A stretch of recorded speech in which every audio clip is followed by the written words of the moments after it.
Olá Floripa, olá Brasil, olá mundo. Eu sou André Patunas e este é o programa Vida Inteligente, trazendo nosso querido amigo e irmão Jorge Antônio Ouro para nos falar sobre um tema... Como é que é? Liberdade e submissão. Hoje nós vamos falar sobre liberdade e submissão.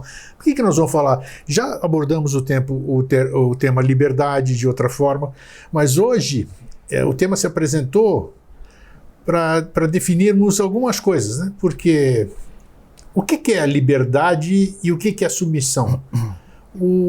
Porque eu vejo, por exemplo, se eu vou fazer essas interrupções no decorrer do programa, das perguntas, porque que liberdade eu tenho se eu sou submisso a determinadas leis, digamos assim? Eu tenho que estar submisso a uma norma, a uma lei, alguma coisa. Isso é liberdade? Onde é que entra a liberdade? Onde é que entra a submissão? O que é uma submissão normal? O que é uma submissão esotérica, sei lá, mística, oculta? Esse tema vai dar para desenvolver legal isso aqui, né? Muita gente se cerceia. A gente está tendo problemas hoje em uma série de níveis aí, liberdade disso, liberdade daquilo, pseudo-liberdade, liberdade de expressão, a gente é coagido, cerceado, uma série de coisas. Então, antes de mais nada, como é que você está? Tudo bem? Estou te dando a liberdade de você cumprimentar o nosso público aí. Estou ótimo. Está tudo jóia? Tudo. Está com as cores, né? Gostei hoje. A cor da camisa da Grécia, assim, azul e branca. Sem dúvida. Então você deve ter um quezinho de grego aí também, né? Deve ter andado por aquelas bandas ali. Eu não me lembro, mas a gente já deve ter passado por lá fazendo alguma confusão, né? Muito provável. Lá na escola de Atenas. Naquele período que antecedeu o movimento em Roma. Ah, sim, com certeza. E aí, como foi o período de transposição, teve duas transposições de conhecimento do Oriente para o Ocidente. Uma através da Índia, né? Então a Índia é considerada como mãe do Ocidente. E a outra através do Egito. Então o Egito é o pai do Ocidente. A Índia, o conhecimento veio direto através de todas as traduções dos sanscritistas, do movimento teosófico de Blavatsky e todos aqueles que viajaram através da Índia, Tibete, Oriente, né? E aí traduziram e publicaram no Brasil, no Ocidente de maneira geral. Então, o conhecimento esotérico do Oriente, do ponto de vista de Índia, Tibete, assim, ele é bastante difundido. Mas daí tem a outra vertente do conhecimento esotérico oculto, que é praticamente segredo até hoje, que é o egípcio. Sim. Né? E era tão profundo quanto, né? E aí uma pequena parte desse conhecimento foi feito transbordo para a Grécia, na época da chamada chuva de estrelas, quando todos os grandes filósofos que a gente tem hoje como grandes filósofos, e que são a gênese do pensamento ocidental, todos eles se instruíram, né, no Egito ou em fraternidades ligadas ao Egito. Todos sem exceção, né? Sócrates, Pitágoras, Anaximandro, Anaxímenes, Tales de Mileto, todos eles se instruíram, né? E como é um fluxo, né, o conhecimento ele segue um fluxo da vida. Então, quando se preparou o que deveria acontecer na União de Roma, que era poder temporal com espiritual, todo o trabalho que antecedeu isso foi feito pela Grécia. Será que você me dava trabalho lá naquele tempo? Muito provável. na escola de Atenas, ali. Vamos começar a reunião aqui, cadê o seu Jorge? Cadê o seu Jorge? Aí ele fica vermelho. Iorgos, devia ser Iorgos, né? Porque em grego é Iorgos, né? Cadê Iorgos? Puino Iorgos. É muito provável, porque a rebeldia não começa nem termina em uma existência só. Tá vendo? Então tá aí. Mas isso é muito... Mas é interessante, eu só estou imaginando se correndo para lá. Então, o Jorge... Ou então embaixo da esfinge, todo mundo organizado para começar começou os negócios, os caras ainda correndo e tal, assim, pô, que esculhambação essa daqui, putz, é que eu tava ali a esfinge ficou com aquela cara de tanto ficar irritada com os atrasos dele, sabe? Ela era bonitinha, mas ainda ficou, cadê ele, cadê? E as pirâmides fecharam as portas todas porque a gente atrasava muito, e atrasou, não vai mais entrar. Agora não dá mais, era fechado ali com... E sabe que na pirâmide nunca acharam entrada nenhuma, né? A que tem lá hoje, eles abriram na marreta, né? Foi. Nunca acharam entrada nenhuma. Isso que não tem, é isso aí. E aí, não tem. O que tem de buraco falso ali é brincadeira, que eles fizeram tudo propositalmente não, ali. Tem e vão ser descobertas. Diz que não se descobriu nada ainda do que há de tá lá. E ainda que o Egito ele era dividido em 3 partes, né? Tinha o Egito que mantinha realmente o segredo, que era chamado Alto Egito. Tinha o Médio e o Baixo Egito. Toda a região que o Ocidente conhece hoje é o Baixo Egito, a região da Esfinge. Nossa, que deve ter embaixo daquela areia lá. Nossa, não quero nem imaginar. Pois é, tem bastante coisa. Então, o Jorge... Vai ser dado a conhecer logo em seguida. Tomara, né? Vai, bom. E aí? Liberdade e submissão. Vamos estabelecer na sua ótica, ou no seu ponto de vista, do jeito que você pensa hoje, me defina a liberdade e a submissão. Porque, como eu disse no começo do programa, temos que esclarecer isso, porque se eu sigo determinadas leis, determinadas normas, eu não deixo de ser submisso a elas. Eu tenho a liberdade de seguir ou não, mas a partir do momento que eu as sigo, eu me submeto a elas. E eu me submeto, eu sou submisso. Então, é que nem eu já contestei aqui a questão do livre-arbítrio, né? O livre-arbítrio, ele existe até certo ponto. Depois de lá já não existe mais. Então fica aquela interrogação. O livre-arbítrio, depois de certo momento, ele passa a ser determinismo, né? E tanto o livre-arbítrio quanto o determinismo geram karma. Na verdade, assim, são instrumentos do e de karma, né? Muito bem. Vamos lá.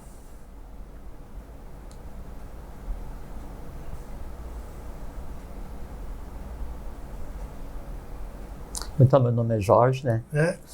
Apresentando esse moço. E eu sou membro da Sociedade Brasileira de Eubiose, a Augusta e Soberana Ordem de Santo Grau.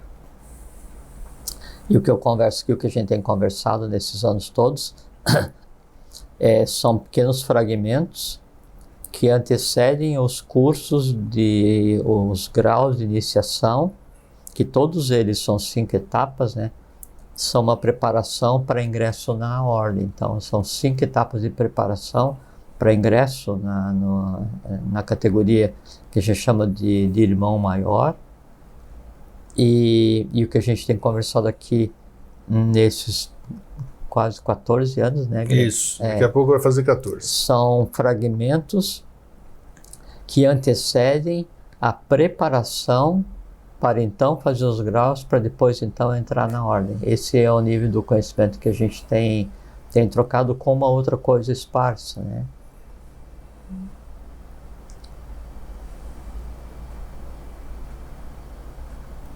A liberdade no seu sentido original, então você tem todas as línguas não orientais, orientais tipo ideograma, né? E aí em todas inclui-se o sânscrito e todas as suas derivadas.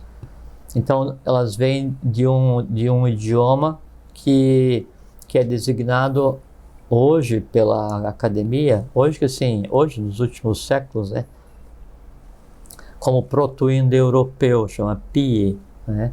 E aí do proto-indo-europeu, então, tem as raízes que originaram as ideias que depois foram traduzidas em forma de letras, né, de códigos, e aí tiveram agregado um som para no conjunto dar uma ideia, que é o qual a gente chama palavra, que são usadas para descrever as coisas, os poderes, né? Sim.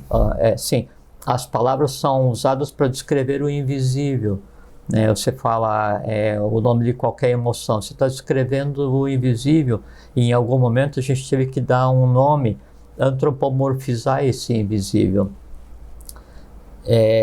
Por assim, liberdade, em que momento foi conceituado esse estado e foi dado o nome de liberdade, e acontece para todos os idiomas. Então esse proto-indo-europeu ele é a base, é a sementeira de todos esses idiomas que daí hoje estão ainda vivos. E você sabe, só fazendo um parênteses, quando então tem uma língua não falada, chamam de língua morta, né? Sim. É porque o gênio da língua morre mesmo. O gênio da língua, então, ele é parido em uma transição evolucional de um momento para o outro, e ele tem em si todo o potencial daquele povo. O porvir daquele povo está com potencial no gênio da língua, e na medida em que o povo vai expressando suas ideias, seu conhecimento e verbalizando os segmentos do gênio da língua, esse gênio vai tomando corpo, vai tomando forma, e ele participa, inclusive, da definição dos destinos daquele povo, né? Quando as pessoas deixam de falar determinado idioma, ou por mudança de idioma, ou por mudança de cultura, ou porque o povo mesmo deixa de existir, o gênio ele deixa de existir como qualquer outro ser vivo. Ele passa a não ser mais vitalizado, e aí passa a ser uma língua morta, e ele, enquanto força vital, já não opera mais, né? Então, no proto-indo-europeu tem uma raiz que chama Leud, né? L-E-U-D-H.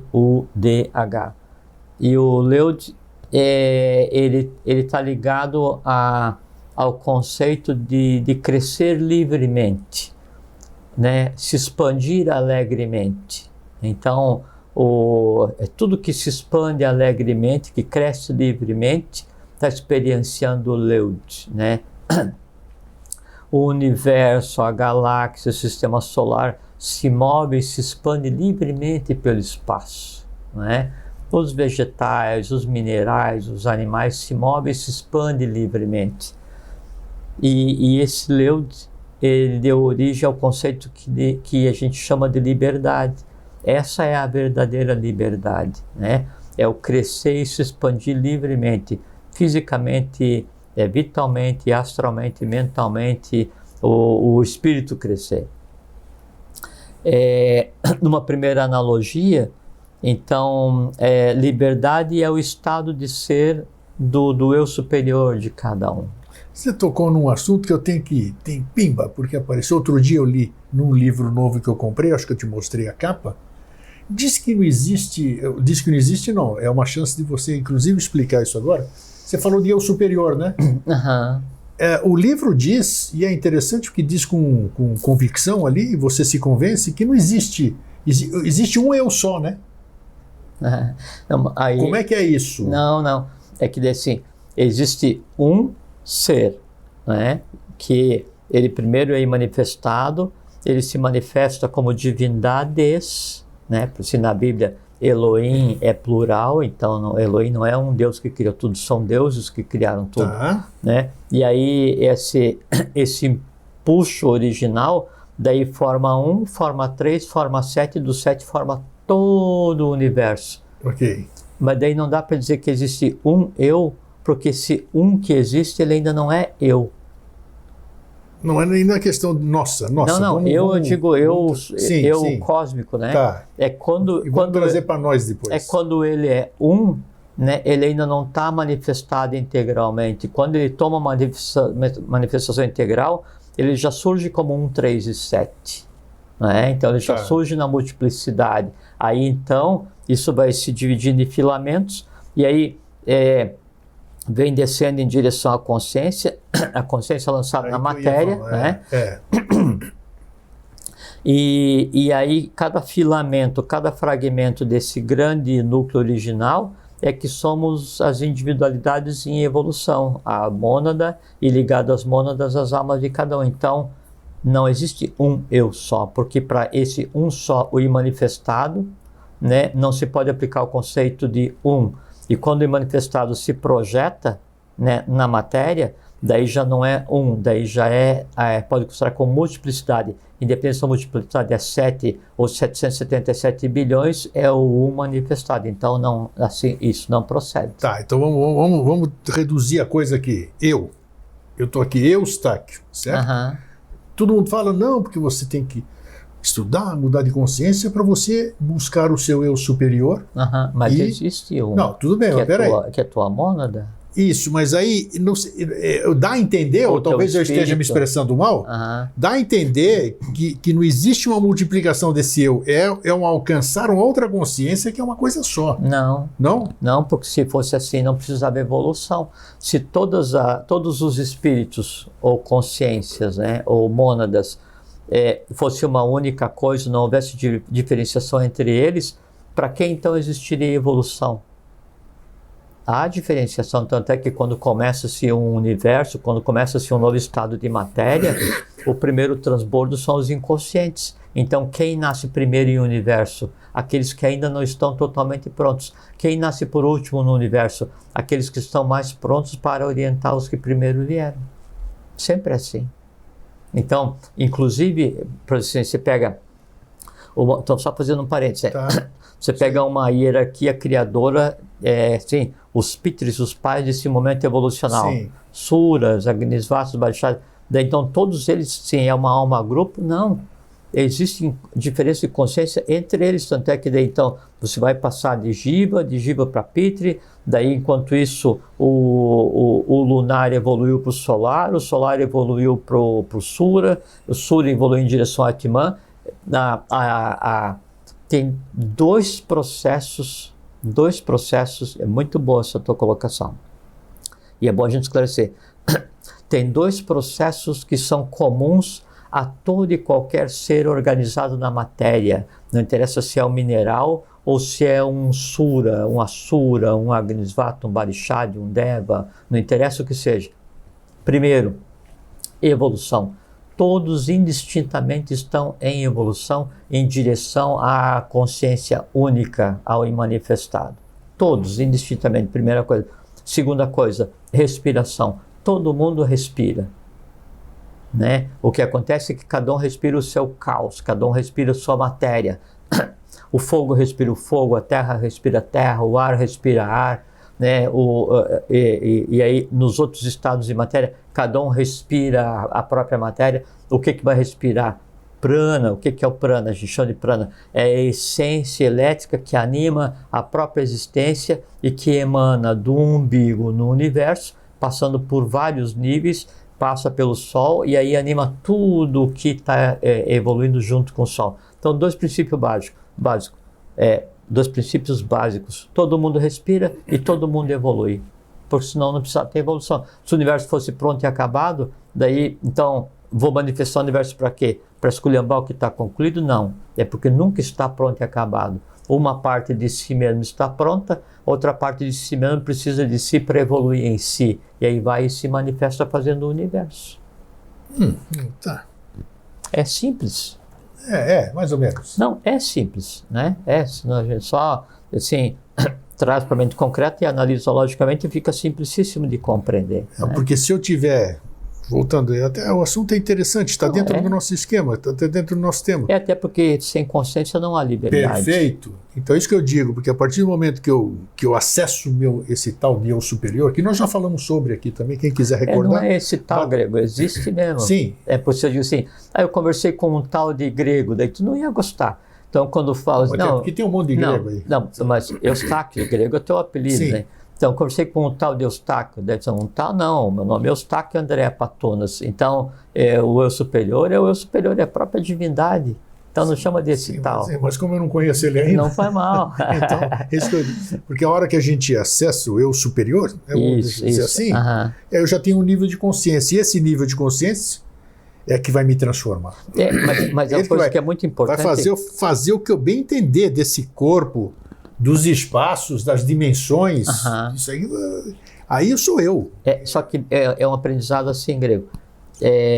Quem diz assim, quando eu for conversar com o meu superior, é a alma falando. E realmente, quando a alma ela se integra com o seu eu superior, com o seu espírito, né, aí se fundem e a alma ela experiencia a perenidade, a imortalidade, inclusive da matéria. Né? Sim, isso é um processo. Mas a minha consciência, ela ainda não é a consciência absoluta, não é a consciência pura. É um ser universal em evolução. Né? Então, é como se fosse assim, eu preciso conversar comigo mesmo, para que nós dois juntos, eu e eu mesmo, né? Ou eu humano e o eu divino que sou eu, consigamos juntos caminhar para a compreensão cósmica, né? De que maneira? Aumentando cada vez mais de consciência. Mas não é porque o dia que a minha alma se funde no meu eu superior, né, e eu me transformar um Crestus, um Christus, um iluminado ou qualquer coisa, que isso significa que eu tenha a compreensão plena e absoluta do universo como um todo. Não, eu vou ter a compreensão plena e absoluta inerente ao estado de consciência do meu eu superior. Qual é o estado dele? É um estado de mônada jiva, que está em evolução no quarto sistema evolucional. Hoje nós estamos falando sobre liberdade e vamos falar daqui a pouco sobre submissão, mas a gente não tem capacidade hoje de ter amplitude da palavra, de acessar amplitude do que seja uma liberdade. Lógico, porque... Ótimo. Lógico, porque liberdade é o espírito, né? Submissão é a matéria. Primeira definição. Boa definição. Primeira Ótimo, definição, muito né? bom. Da mesma maneira que matéria é involução e espírito é evolução, né? Esse que é o jogo. Né? E é por isso que daí o espírito sempre tende a conduzir a matéria. Por quê? Porque a matéria ela ainda está submissa, ela ainda está involuída. Na medida em que eu dou consciência à matéria, essa matéria se transforma em consciência, se transforma em espírito de quê? Do porvir, dos que virão. O processo cósmico inteiro, ele é belamente simplicíssimo. Sabe? Muito simples todo, tá? Então vamos seguir. Vamos lá. Então o Leude é aquela expansão, aquela alegria de poder se expandir livremente. Isso deu origem ao conceito que se tem hoje de liberdade. Só que o termo liberdade, do ponto de vista ocidental, ele é um termo romano ou grego, né, latino. E de início o liberdade, o libertatis, ele era aplicado à liberdade civil. Então, hoje, o conceito que se tem de liberdade, por muitos anos, assim, a maior parte das guerras foram travadas em busca de liberdade dos povos, né? Então, a liberdade, ela perdeu a conexão, o termo liberdade, com a sua ideia original, que era o Leude, uma livre expansão, uma alegre expansão, que assim, eu posso andar no universo inteiro, para tentar uma liberdade civil, uma liberdade social. Isso aí. Né? Tanto é que a liberdade de início tinha o liberte, que é aquele que daí ele era escravo e conseguiu sua liberdade, ou comprou sua liberdade, ou ganhou sua liberdade, ou combateu pela liberdade e passa a experienciar, esse é o liberte, e o ingênuo, né, que é aquele que já nasce livre. Né? Os dois tinham o tipo do liber, que seria liberdade social, liberdade institucional, e é isso que permanece até agora. Né? Então, vamos lutar pela nossa liberdade. Luta social. Sim. Né? Vamos lutar pelo nosso direito de... Uma luta por espaço social. Por isso mesmo que apareceu, né, o tema para a gente ampliar essa... Então seria como se a humanidade ela passasse o tempo inteiro lutando pela liberdade da matéria. Né, lutando pela liberdade de um estado social, pela liberdade de poder, você citou a liberdade de expressão, então pela liberdade de poder falar o que eu quero, liberdade de ir e vir, liberdade de ter os direitos garantidos, liberdade para andar no meu país, liberdade para sair do meu país. Então sempre é uma liberdade imposta, uma liberdade submissa. Lógico. É isso aí. E essa liberdade ela está submissa às leis. Que leis? As leis dos países onde eu me submeto a viver. Então, toda a experienciação de liberdade humana hoje ela é restrita porque é uma liberdade que se restringe à matéria. Ou então a pessoa fala assim, não, eu quero ter a liberdade quero ter a liberdade financeira para poder ir e vir, a liberdade de não precisar mais trabalhar, a liberdade de poder viajar para onde eu quero, a liberdade para... Então, também é uma liberdade temporária porque ela está ligada a um desejo. A melhor maneira de medir se a liberdade que você está buscando ela é lícita, não é? Quando não é uma liberdade física imposta, que eu vou comentar, você ver se essa liberdade que você deseja, ela não está baseada em um desejo. Né? Então, eu quero ter a liberdade de não poder mais trabalhar. Tá, mas quer a liberdade de não poder mais trabalhar para quê? Porque todo desejo tem uma razão para ele existir, não é?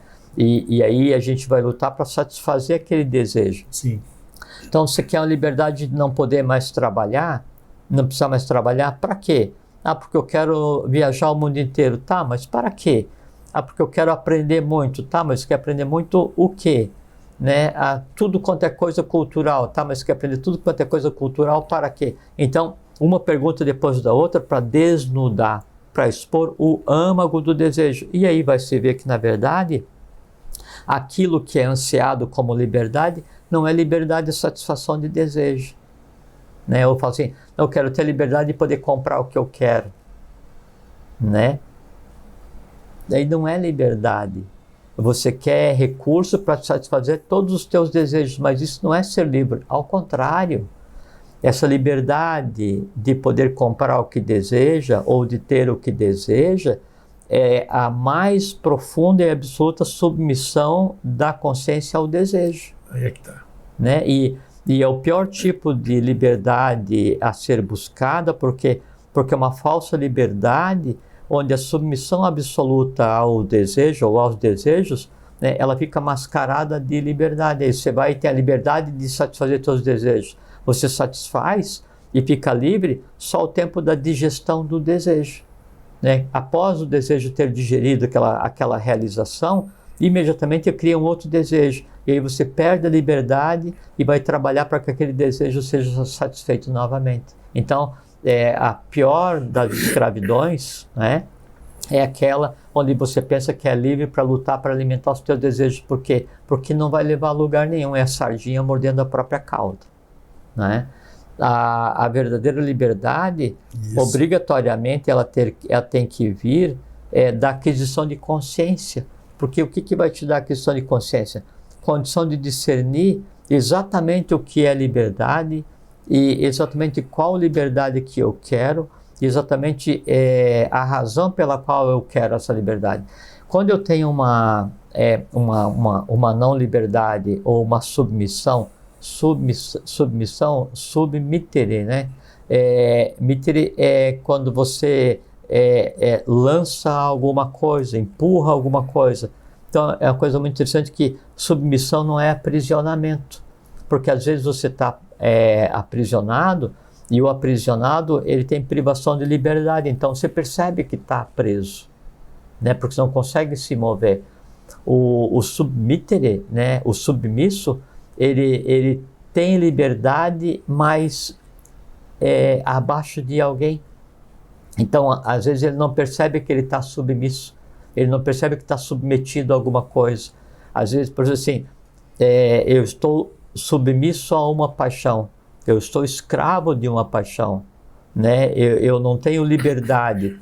Só que essa submissão ela é imperceptível, por quê? Porque ela está mascarada pelo prazer de estar apaixonado. Então, o submittere é uma máscara que dá uma outra abordagem ao que seria a escravidão. O submittere é deixar se mover, mas pressionado por alguma coisa. Submittere. Daí você não percebe que está. Então, quando a liberdade ela não existe fisicamente, ou quando você está submetido à força por alguém e você percebe que você está submetido à força, e essa submissão à força te causa uma revolta emocional, uma revolta mental, isso é a coisa mais simples de resolver, porque alguém invadiu o teu país, você foi feito escravo, te privaram da liberdade, você vai lutar para adquirir essa liberdade, né, da matéria. Como é que você vai lutar? Pega em armas e luta. Né? Sim. História de todos os povos, né? Invade aqui, sacrifica ali, fica um tempo, 1 século, 2, 3, aí o povo se levanta, expulsa de volta, daquele que expulsou, invade o invasor. É como Roma, né? Roma fez e aconteceu com todo mundo. Chegou a um ponto em que daí todos os povos se revezaram para invadir Roma. Né? O Egito foi assim, o Egito se expandiu através também da beligerância por muito tempo. Chegou um tempo em que daí iniciou-se a decadência, né, do Egito, e todos os povos se revezaram para invadir o Egito. Né? Assim, dos Ixos para frente, todo mundo invadiu. E é a história de todos os povos. Né? Então, a África chegou um tempo em que daí então os próprios africanos escravizavam seus irmãos e vendiam para o Ocidente como escravos, né? Antes disso, por milênios e milênios, era um outro movimento. A África invadia a Europa e escravizava, daí não uma centena, ela pegava assim, populações inteiras e levava para trabalhar em minas, basicamente de sal, né? Só que daí não deixava ninguém para trás, né? E dos que chegavam na África, nunca houve miscigenação, todos eram dizimados, né? Só que daí a própria lei aprende com isso, e depois quando houve esse movimento da escravatura, né? Que é errado do ponto de vista social, mas a lei age como tem que agir. Precisava fazer miscigenação. Aí os que vieram para o Ocidente, né, a maior parte forçados, ou a quase totalidade forçados, vieram e se miscigenaram, né? Então a liberdade veio através da mistura, né, de consciência. E aí hoje, veja que é uma coisa muito interessante, a Europa de maneira geral, ela submeteu ao longo dos séculos a África, né? Daí agora há um transbordo em que a África invade silenciosamente a Europa. Sim, senhor. Isso é verdadeiro. Mas é assim que a lei, inquestionável, assim que a lei age, né? É que a gente costuma ver a coisa assim de uma maneira muito imediatista, né? Então tem uma brincadeira que assim, aí o homem conversando com Deus, né? Deus, o que é 1 trilhão de reais para você? Aí Deus falou assim, é 1 centavo, né?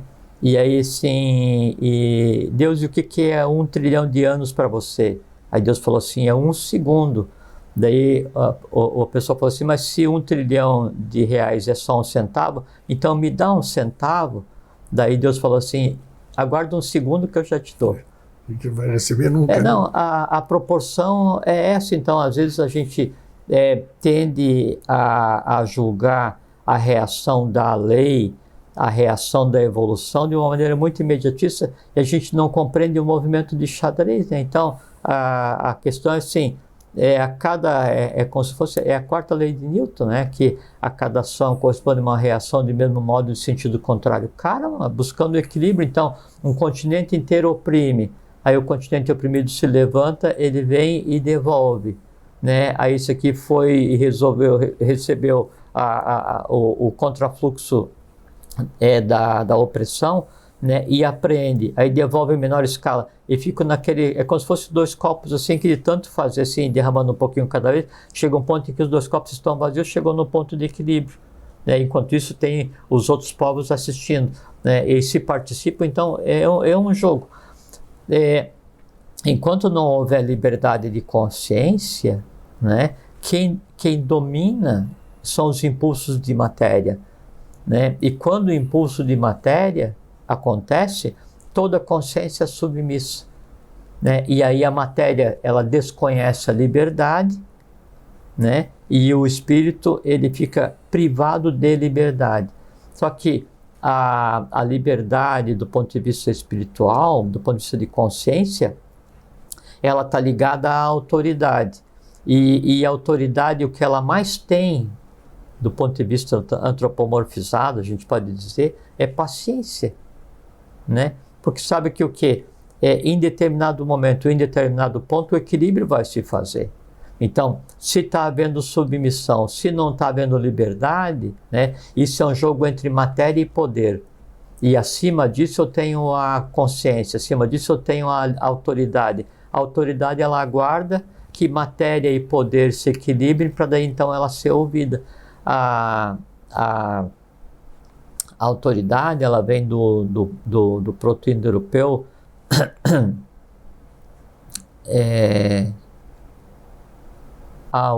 auge.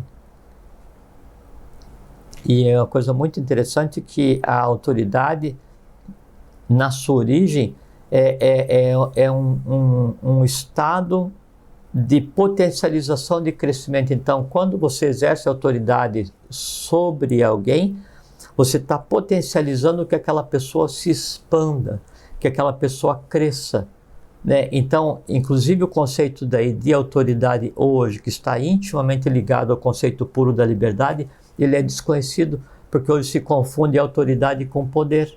Sim. Né? Aí você chama esses funcionários públicos que daí recebem salário pago pelos contribuintes e que estão exercendo um cargo temporariamente, chama esses funcionários de autoridade, né? E se submete, né? A sociedade se submete a esses funcionários temporários, né?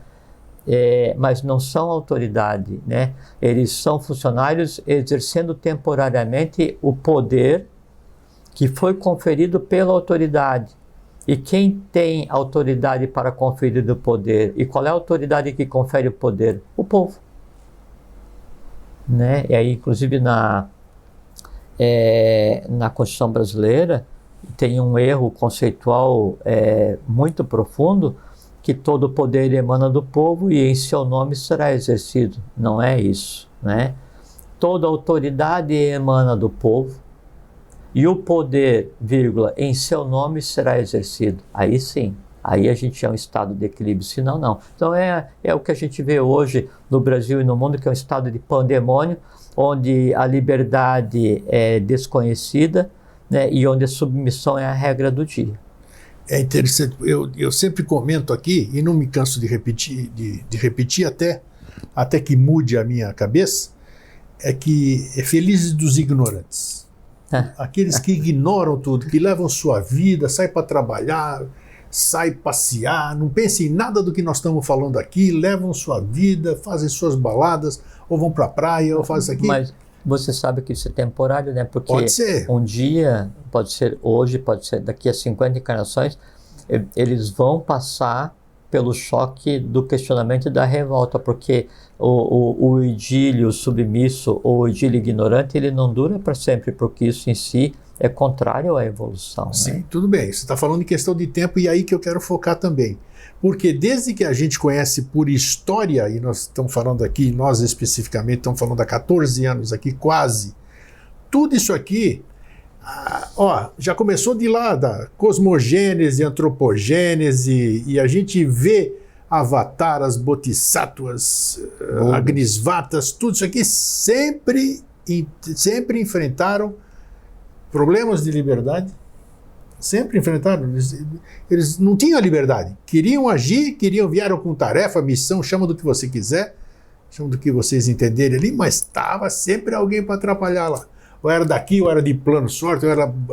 Até na história que inventaram ali, tinha sempre a dualidade, né? Tem o antagônico, sempre. Então, sempre existiu esse cerceamento, essa briga, essa coisa. Então, você começa a pensar, você fala, como é que dois caras estão falando ali num programa de televisão, em liberdade e submissão, e dando a entender de alguma coisa que nós estamos há milênios, desde a gente conhece por civilização, não se consegue estabelecer sequer os limites disso, até onde eu estou submisso, qual é esse conceito de, a gente não tem capacidade de entendimento ainda, não sei. É porque assim, grego... Você captou? Perfeitamente. Então tá bom. Porque para você desejar alguma coisa, você tem que conhecer essa coisa. Você não pode desejar o que você desconhece, não é? E aí, como a liberdade ela é praticamente desconhecida, né, aí ninguém a deseja. Por quê? Porque ao invés de eu desejar uma liberdade de consciência para que eu consiga compreender o universo e me faça um com o universo, que é o que a iniciação me propicia, eu ou foco nas minhas lutas materiais, né, ou foco nas minhas lutas emocionais, sim, né, ou sim, nas minhas lutas sociais. Que não é nenhuma novidade, isso vem de éons para cá. Claro que é, isso. Claro que é. Mas é exatamente porque a compreensão do que é a liberdade, ela em si implica em um amadurecimento de alma para que a consciência consiga expandir a mente concreta, a alma de cada um, com uma experienciação do que é realmente a liberdade. É como se fosse assim, dentro da terminologia que nós temos hoje, é como se fosse um estado de Crestos, o Christus, né? o ungido, assim, o iluminado, ou na terminologia em sânscrito, seria o samadhi ou samadhi. Então, nesse momento você experiencia uma liberdade, porque aquela felicidade da expansão, ela acontece de tal maneira que daí você é um com a coisa toda, daí você não consegue mais expandir a consciência, porque a tua consciência é o próprio limite universal. Esse seria o supremo da liberdade, como se fosse uma pirâmide invertida. Quanto mais eu vou descendo em direção à matéria, menor é a minha compreensão do que seja liberdade e, portanto, mais difícil é o meu desejo de ter aquela suprema liberdade. É porque a gente não aprendeu ainda a diferença entre inexistente e invisível, né? Por exemplo, nós estamos aqui no teu estúdio, no teu escritório agora gravando, né? Daí aqui no corredor tem um negócio de apaga-fogo, como é que chama? Extintor. Um extintor. O fato de eu não estar vendo o extintor não significa que ele não exista. Claro. Isso é o invisível. É algo que eu sei que existe e não estou vendo. E por que eu sei que existe? Porque um dia alguém foi ali e falou para mim, olha, tem um extintor. Então aqueles que foram no Tibete, no Oriente, no Egito e trouxeram o conhecimento, são aqueles que andaram no corredor e vieram aqui para a gente falar assim, olha, ali tem um extintor. Eu disse assim, puxa, tem um extintor, né? Aí ele disse, tem. Você podia descrever, né? Aí ele veio me contar, porque esse extintor... da caverna, de novo. Porque esse extintor é assim. Ele disse, puxa, mas e como é que funciona? Não, tem extintor de água, daí tem o pó químico. Pó químico, como é que funciona? Daí ele me contar aquilo que eu não consigo ver ainda, isso é iniciação. E aí me dá liberdade, por quê? Porque mesmo eu estando preso aqui no teu estúdio, no teu escritório, eu tenho liberdade mental de estar fora daqui. Sim. Essa é a primeira liberdade. Mas é uma liberdade com relação a alguma coisa que existe, né? Chega um ponto em que daí eu aprendo de tal maneira que eu crio um influxo, eu crio um movimento e assim, eu preciso ver. Eu preciso contemplar isso que é o objeto do meu estudo, da minha iniciação, claro, a vida inteira, né? E eu faço parte, né, da ordem dos estudiosos dos extintores do sétimo andar, quer dizer, uma ordem suprema, né? E daí o ápice do meu processo de busca, o que é? Eu vou então finalmente levantar, andar no corredor e contemplar aquilo que eu estudei muito tempo. Isso era o invisível para mim, mas que existia. A outra coisa, e aí vejo que então a minha liberdade, tudo que eu almejei de liberdade era só levantar e ir até no corredor. E eu gastei a vida inteira para isso, né? Quando na verdade, ao invés de eu desejar só ver o extintor e participar da ordem de estudiosos dos extintores do sétimo andar, eu me dedicar a estudar não o extintor, mas o extintor combate o quê? Fogo. Então eu vou estudar o fogo. E eu consigo ir até onde o fogo está fisicamente? Não. E alguém já foi dentro do fogo e trouxe o fogo para mim ver? Não.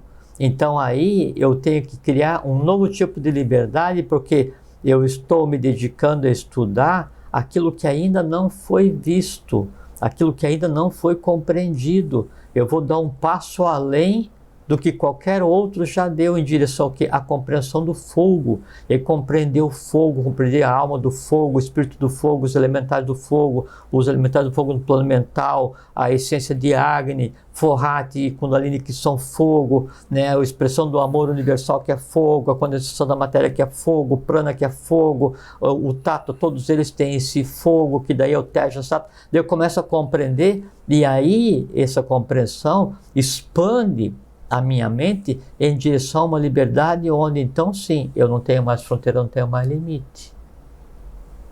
Percebe a diferença? Claro, claro. Então, esse que é o processo. Então, a verdadeira liberdade, obrigatoriamente, ela só vai vir da compreensão, só vai vir do conhecimento, só vai vir da iniciação. E quando isso não acontece... Submissão. Submissão a quê? Ao medo. O grande inimigo da liberdade é o medo.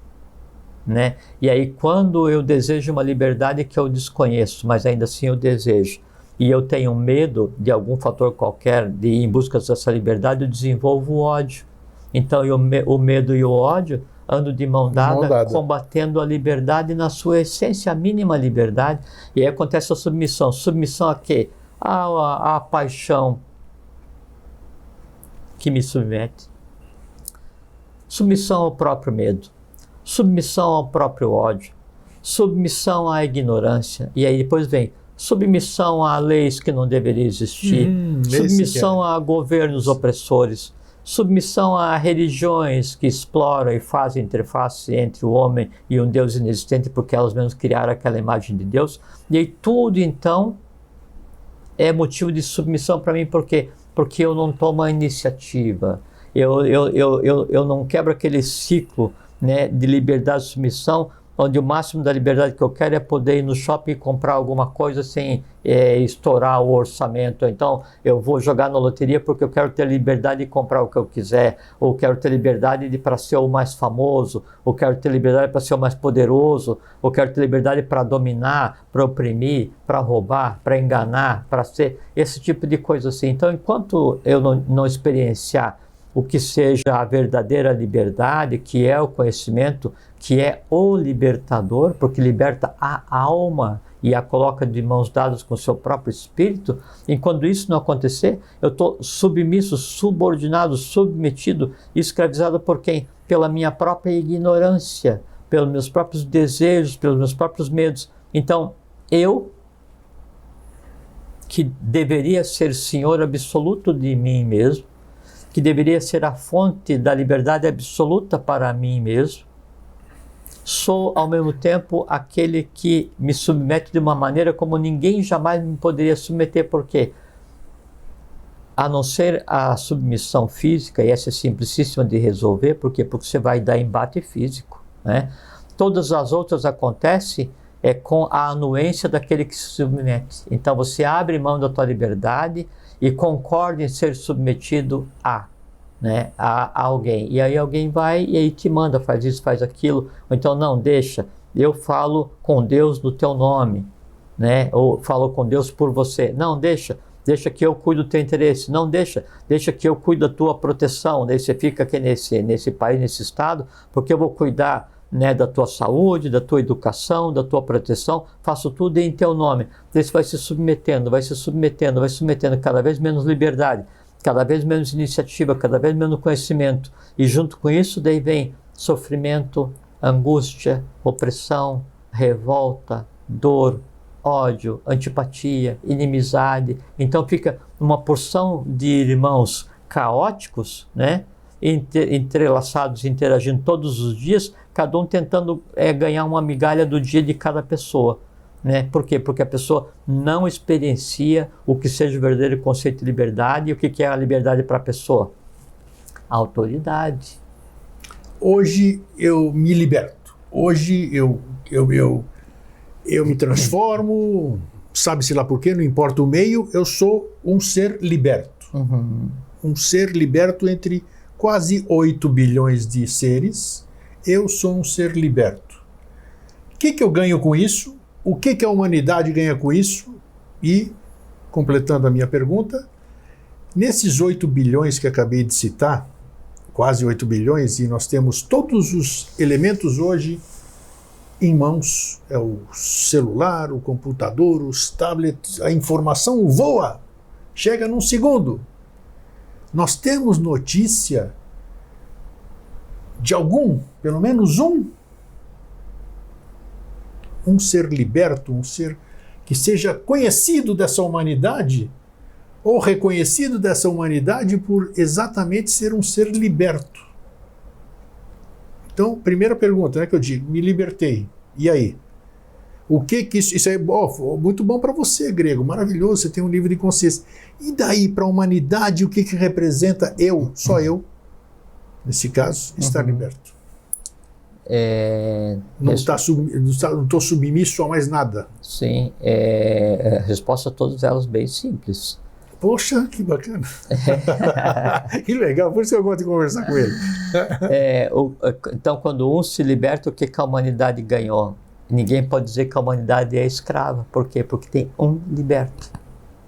Ah, eu sabia que você ia responder isso. Lógico, lógico. E aí, e tem que ver assim, como não existe vazio, então para que um tenha experienciado a liberdade integral, total, né, e que é simplicíssima, porque só aquisição de consciência, né, e a iniciação provê isso, ele criou um caminho, né, e aí é a segunda parte da tua pergunta, é assim, o que eu ganho, né? Se eu, ao obter a minha liberdade, né, eu quiser ganhar alguma coisa ou esperar ganhar alguma coisa, então eu não consegui a liberdade.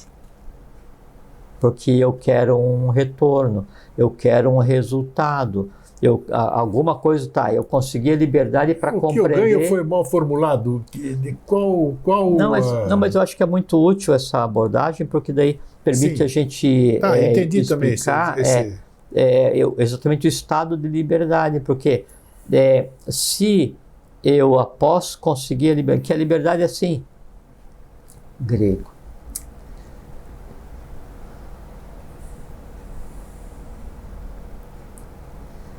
É um estado assim, quer ver? Essa que é a dificuldade, né? Você falou que era simples, né? Não, aquilo sim, essa outra coisa que eu quis explicar, que é a dificuldade, porque aí a gente tentar traduzir uma coisa que ainda não tem uma palavra para traduzir. Aí sim. Então, porque o estado de liberdade, o estado de contemplação, o estado assim de ver aquilo, você vê não só o extintor no corredor, né? Mas você vê fora da própria existência do corredor, do extintor. Sim. Aí não há palavras, porque é um caminho... traduzir isso aí, claro. É porque é um caminho ainda... Como é um caminho ainda pouco trilhado... nós falamos do sonho maluco. Eu não posso definir porque um troço assim, que eu não tenha parâmetro. E aí, usando a analogia que a gente usou agora um pouquinho, como é um caminho ainda pouco percorrido, um caminho ainda pouco trilhado, então eu não tenho nome para aquelas árvores, então eu não tenho designação ainda para aquele estado.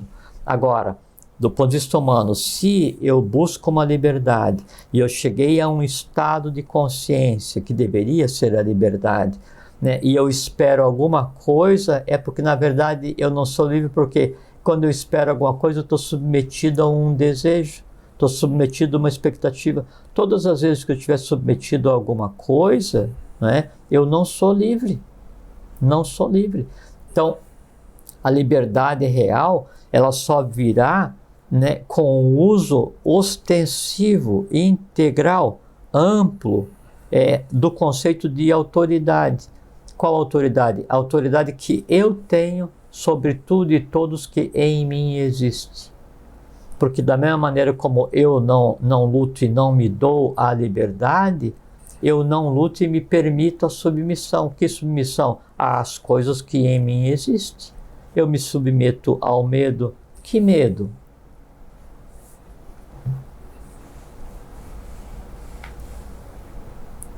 Não sei, a pessoa então, ela se submete ao medo. Que medo? Qual é o medo básico que a pessoa se submete? A morte.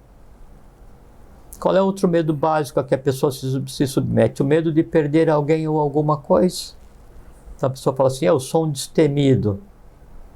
Pula. Ah, mas eu vou morrer. Então você não é destemido. Sim. Não é? Então, eu é que defino os meus limites. Eu é que defino as minhas submissões. E aí essas submissões às quais eu me permito delimitam o meu conceito de liberdade, delimitam o meu exercício de liberdade e dão as diretivas da minha vida. Se, por exemplo, assim, eu estou submetido a uma diretiva que é conseguir a liberdade de poder comprar tudo que eu desejo. E eu desejo um monte. Por mim, eu compraria o shopping inteiro. Por mim, eu seria o cara mais rico do mundo. Por mim, estaria no... Aí, o que eu vou fazer?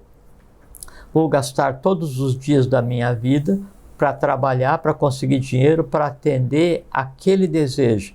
E daí chega um ponto, depois de trabalhar a vida inteira, né? Então, agora eu posso ir lá e comprar tudo o que eu desejo. Eu sou livre. Não, você não é livre. Sim, claro. Você gastou a vida inteira como um escravo do seu próprio desejo, desperdiçou a vida toda. Isso aí que eu te perguntei, você conhece alguém nesses 8 bilhões de pessoas que sejam iniciado vamos a terminologia que for um ser, um homem, uma pessoa livre? Ah, mas existe muito grego.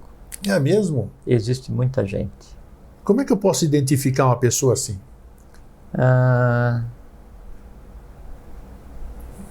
Não sei.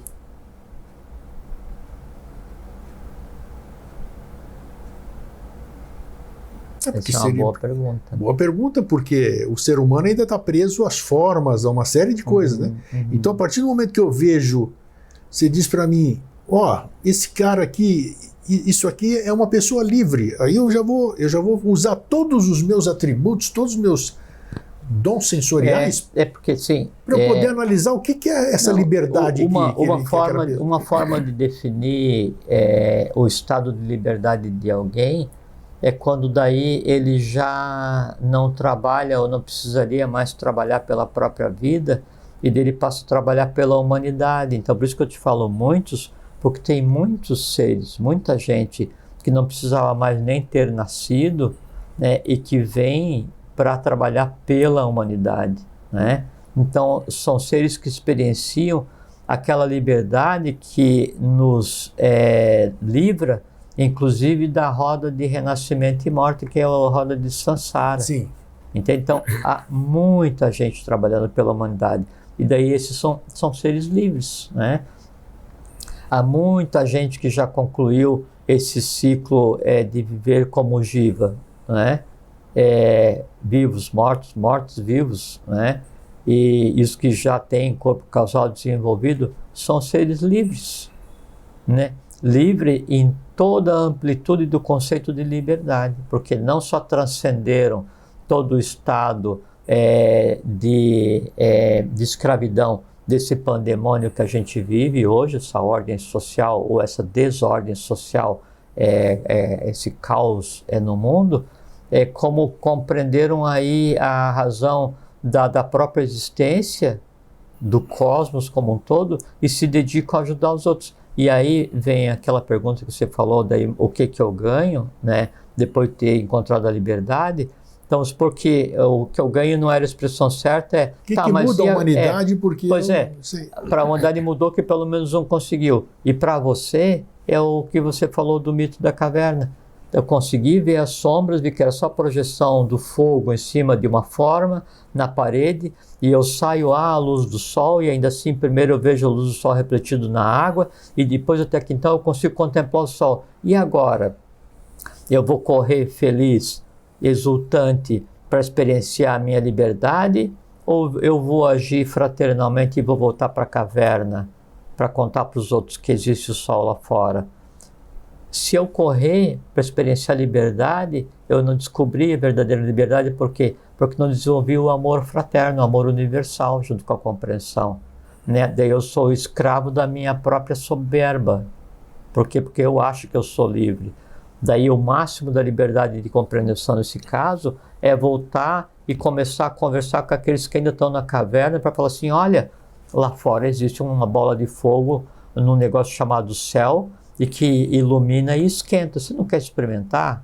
Não, porque você é um ignorante, isso é mentira, não sei o que e tal. Eu prefiro ficar aqui, ou então eu prefiro ficar aqui vendo essas imagens, e quando eu estou com preguiça de ver a imagem, tem aqui alguém que vê a imagem na parede, e aquela imagem na parede é o meu Deus, e ele conversa com a imagem no meu nome, e eu dou uma pequena contribuição para ele. Religiões, né? Ou então, não, eu prefiro ficar aqui porque aqui está tudo ordenado, que tem um grupo que coloca ordem na caverna e eu me sinto bem aqui dentro, os governos, né? E aí você vem e como liberto, né? Você vem e como homem transformado, você dá embate aos governos e às religiões. Essa é a liberdade. Enquanto você estava falando, eu estava vendo uma pessoa dentro de uma cela e totalmente livre. Lógico. É muito louco isso. Mas aqui, é lógico, porque assim, lógico, é porque a liberdade, ela não está limitada ao corpo. É muito né? doido. O sujeito, né, na cadeia, o sujeito com o grilhão nos pés, ele é muito mais livre, ou pode ser muito mais livre do que aquele que está transitando, porque trabalhou décadas, ou então comprou o carro do último modelo e dentro do porta-mala tem um carnê desse tamanho com 500 prestações em dólares para pagar, porque ele quer ostentar né, aquilo e tal. Ele é livre? Não, ele é o mais profundo escravo submisso à ignorância dos seus próprios desejos. E o cara que está lá preso, né, vai se haver com o karma, o problema é dele, mas ele pode experienciar uma liberdade. Então quem faz a prisão e a submissão não é o grilhão, é a mente, é a alma. É verdade, é interessante isso aí. Né? É porque se eu estou com o grilhão no tornozelo, eu vou dar embate sobre todas as formas. E aí o orgulho que eu tenho, né? Orgulho construtivo, orgulho endógeno, né? A minha ética, a minha honra, o meu desejo de lutar pela liberdade minha e do meu povo, me transforma em um gigante. E não existe grilhão grande o suficiente para aprisionar gigante, não é? Agora, homens minúsculos é fácil de aprisionar, sabe por quê? Qualquer desejo aprisiona um minúsculo, né? E disso o mundo está cheio. É verdade. Eu gosto desse programa aqui porque as coisas aparecem, bicho. É interessante, você vai conversando aqui, você tem toda a oportunidade. Se acontece aqui, acontece aí também, né? Lógico, somos na mesma egrégora aqui, isso é maravilhoso. Então, só um comentário. Então, assim, e como experienciar esse estado de liberdade social, né? Porque hoje a gente vive em um estado de submissão, né, social. E não só no mundo todo, mas no nosso país também, né? E por que é um estado de submissão social? É porque daí, enquanto sociedade, a gente está submetido à insegurança, à inconstância, sim, ao medo, à opressão, ao engano, à mentira. Tradicionalmente isso acontece, né? E por que a coisa sempre é assim? É porque o modelo construído, né, ele jamais vai levar à liberdade, porque é preciso haver uma distinção muito clara entre força, poder e autoridade, né? E em um estado social harmônico, então tem que existir a educação, tem que existir a justiça e tem que existir a economia, como se fosse cabeça, peito e ventre, né? Em um organismo vivo, e todo estado social ele é um organismo vivo, e ele tem que amadurecer a alma e buscar a sua própria essência superior, seu eu superior. E como é que daí se chega em um estado de harmonia, que então a liberdade começa a fluir, né, entre os vasos, começa a fluir no sistema nervoso desse ente social que é esse país, né, que é esse povo, que se transforma em uma pátria. Daí é preciso experienciar a liberdade na educação, não é? A igualdade na justiça e a fraternidade na economia. Então aí todos têm tudo, todos têm educação, justiça e o necessário para prover a vida, sem distinções, sem desvios, sem castas, sem classes. E daí, em fazendo isso, então aí o que vai fluir no tecido social? O que vai fluir no tecido social é a felicidade não efêmera, né? Aquela felicidade decorrente da satisfação de um desejo, né? É aquela felicidade permanente que não depende de nenhum fator exógeno, nenhum fator externo. Quando a felicidade começa a fluir no tecido social, ele percebe que daí então isso é ser livre. Como você está livre e feliz, aí parte para um processo de aquisição de consciência. E aí a harmonia se faz, o equilíbrio se faz, e esse estado social é imutável, vírgula, uma sinarquia. Enquanto não houver a sinarquia externa, outro dia a gente conversou, né? Não vai haver a sinarquia interna. Enquanto não houver liberdade, não existe sinarquia. Enquanto houver uma submissão, não existe sinarquia. Existe o contrário. E o contrário de sinarquia não é anarquia. O contrário de sinarquia é pandemônio, é anomia, né? É um corpo sem lei, né? É um estado sem lei. É um organismo, um ente vivo, um ser humano, onde ele se recusa a exercer a própria autoridade para delegar poder, para que daí esse poder controle a força. Que força? Instinto, emoção, razão e intuição. Então, intuição é autoridade, né? Ou daqui da cabeça para cima é autoridade. nessa região aqui é poder e nessa região aqui é força. Quando a coisa se inverte, é um estado de escravos. Sem dúvida. Né? Escravos mentais, onde a moeda de troca, o ar que se respira é ignorância, e a liberdade ela já não é mais nem desejada, porque ela, se um dia foi conhecida, agora ela foi esquecida. Caramba, então ninguém quer chegar nesse estado, né? Nós estamos lidando para que isso não aconteça. Que não aconteça mesmo. Então tá ótimo, valeu, Jorge. Mais uma vez, um grande papo, grandes insights, foi muito bom aqui. É interessante. Espero que vocês tenham tido a mesma experiência que eu aí, né? Essas coisas que aparecem enquanto a gente vai falando. E tá aí. Mais